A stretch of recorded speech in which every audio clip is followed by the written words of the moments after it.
Hola estimados estudiantes, bienvenidos a esta nueva sesión del curso. Te saluda tu docente Juan Nicaragua Aguilera. La temática del día de hoy son los transistores. Entendemos como transistor a un elemento semiconductor o dispositivo semiconductor activo que tiene 3 o más electrodos o también llamadas capas. Estos 3 electrodos principales son el emisor, el colector y la base. También tenemos que en el transistor la conducción entre estos electrodos se realiza por medio de electrones y huecos, es decir, los electrones están formados por capas de semiconductor tipo N, o sea que tiene huecos, y semiconductor tipo P, o sea que tienen electrones libres.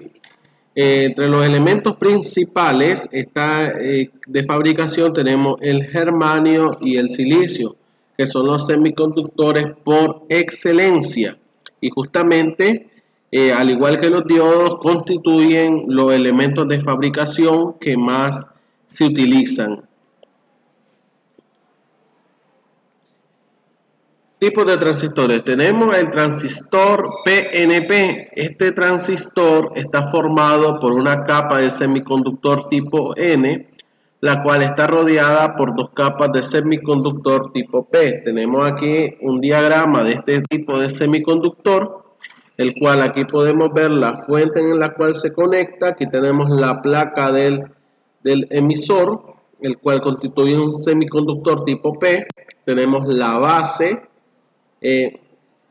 la cual constituye la placa tipo N, y tenemos el colector que constituye el semiconductor tipo P. De igual manera tenemos el transistor NPN. Este está formado por una capa de semiconductor tipo P y rodeada por 2 capas de semiconductor tipo N. Aquí podemos ver en el diagrama que en este caso el emisor es un semiconductor tipo N, la base es un semiconductor tipo P y el colector es un semiconductor tipo N. Más adelante vamos a ver qué constituyen o cuáles son las funciones de estos elementos.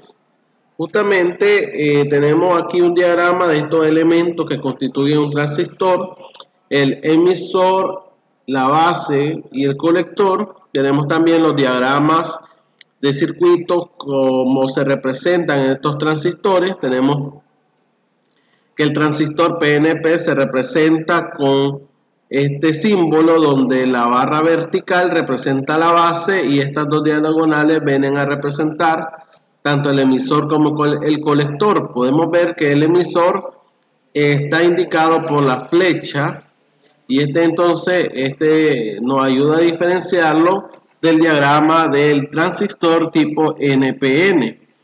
En el caso del NPN, básicamente es el mismo símbolo, nada más que ahora la flecha está representada en la línea del colector. Entonces, en el emisor, cuando la flecha está en el emisor, el transistor es de tipo PNP. Cuando la flecha está en el colector, el transistor es de tipo NPN. Ahora, el emisor es el elemento que emite los portadores de corriente, ya sea huecos o electrones. En el caso del PNP, transporta huecos, y en el caso del NPN, transporta electrones o emite electrones. La base controla el flujo de los portadores de corriente, mientras que el colector capta los portadores de corriente emitidos por el emisor. ¿Cómo funciona un transistor? Bueno, podemos ver que un transistor puede funcionar de 3 maneras distintas. Puede funcionar en forma activa, o sea, justamente como un amplificador. En este caso puede dejar pasar más o menos corriente. Puede trabajar también en corte, y esto es justamente cuando por él no pasa corriente o pasa muy poca. y puede trabajar en saturación justamente cuando por el transistor pasa prácticamente toda la corriente. Aquí tenemos un símil hidráulico que nos puede ayudar a comprender cómo es que trabajan estas tres formas de funcionamiento. Por ejemplo, tenemos el funcionamiento en corto. Si no hay demasiada presión en la parte B, representada en este caso por el voltaje, entonces la válvula no se va a abrir y no va a dejar pasar ningún tipo de corriente. Esto es similar entonces a un transistor que está funcionando en corte. Cuando está funcionando en forma activa es cuando ya hay una presión considerable, que en este caso, en el caso del transistor, vendría a representar el voltaje a la cual se experimenta la base. Recuerdan que el voltaje entra por la base, y cuando está en activa entonces ya hay una presión considerable y hay un voltaje considerable para que la válvula se pueda abrir, en este caso el transistor pueda funcionar y dejar pasar un poco de corriente. Puede pasar más o menos corriente. Mientras que cuando tenemos el funcionamiento en saturación es cuando hay muchísimo potencial en la base, de tal manera pues que el transistor deja pasar toda la corriente que fluye a través de él. Aquí tenemos un diagrama del funcionamiento de un transistor. Tenemos un instante donde el interruptor está abierto y por lo tanto no hay paso de corriente en el circuito. Cuando cerramos el interruptor se genera una pequeña corriente en la base que circula justamente por ella y la polariza. La resistencia conectada a la base evita que esta corriente sea demasiado elevada y dañe el transistor. Justo en este momento se genera un paso de corriente entre el emisor y el colector. Y esta corriente del colector es mucho mayor que la corriente de la base. Veamos un tipo de transistor bastante peculiar, muy interesante, como el transistor de unión bipolar. Este es un dispositivo de 3 terminales, la cual tiene como función importante controlar una gran potencia a partir de una pequeña. En sí, el transistor de unión bipolar nos permite amplificar corriente, potencia, voltaje. Y entonces este transistor tiene la función de amplificación de corriente. Ahora, estas pequeñas variaciones de corriente consiguen grandes variaciones a través de las terminales en el colector y el emisor. Si se le coloca una resistencia, podemos convertir esta variación en variación de tensiones según sea necesario. Entonces, en sí, cuando tenemos el transistor ahí representado, cuando tenemos el transistor sin resistencia, entonces permite que el colector y el emisor circule una gran corriente a través de ellos.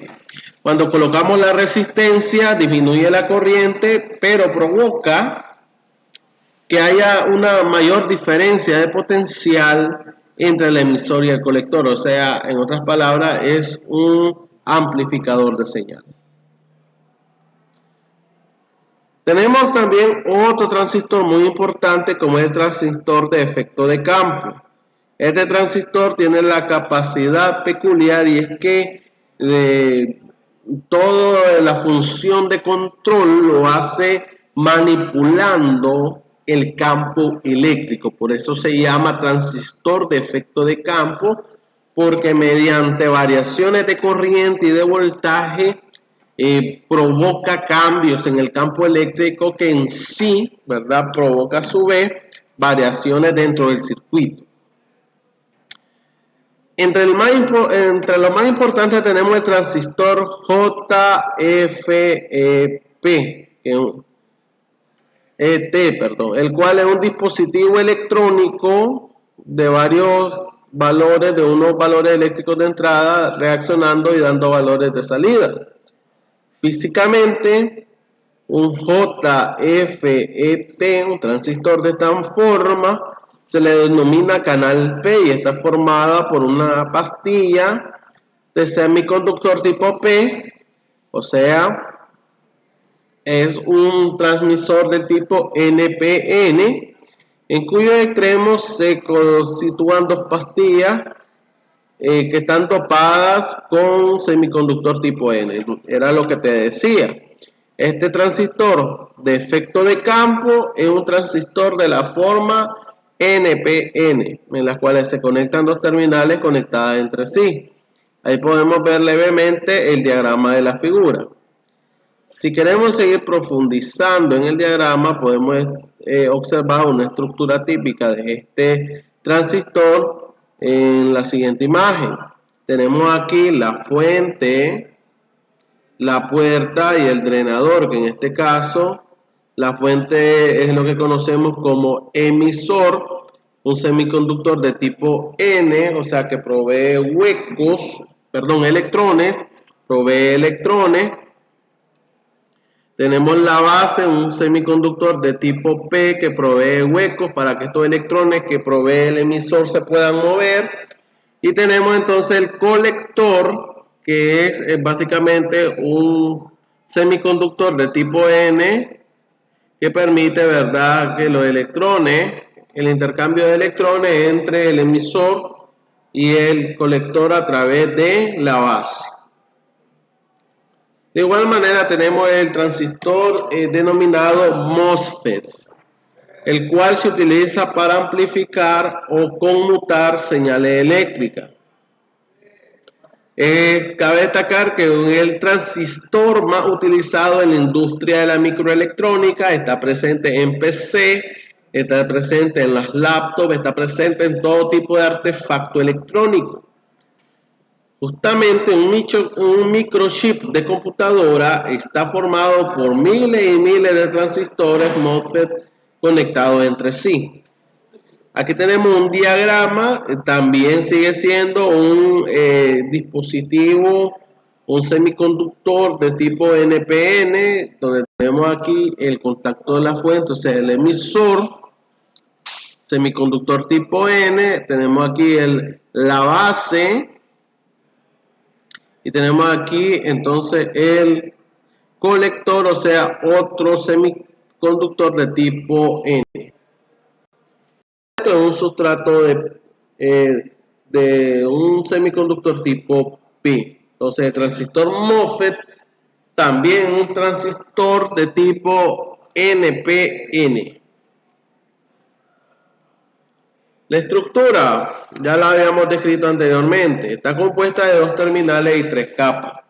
Un sustrato de silicio puro o poco dopado de PON, sobre el cual se genera una capa de óxido de silicio, que posee características dieléctricas o aislantes que presentan una alta impedancia de entrada.